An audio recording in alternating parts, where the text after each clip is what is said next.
Assalamualaikum warahmatullahi wabarakatuh.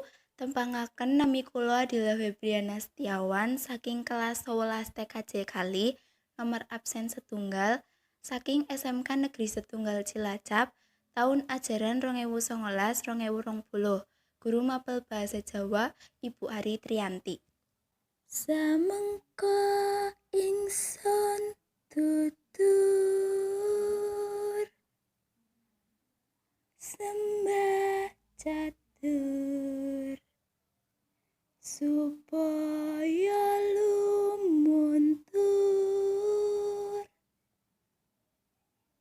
dingin raga cipta jiwa rasa kaki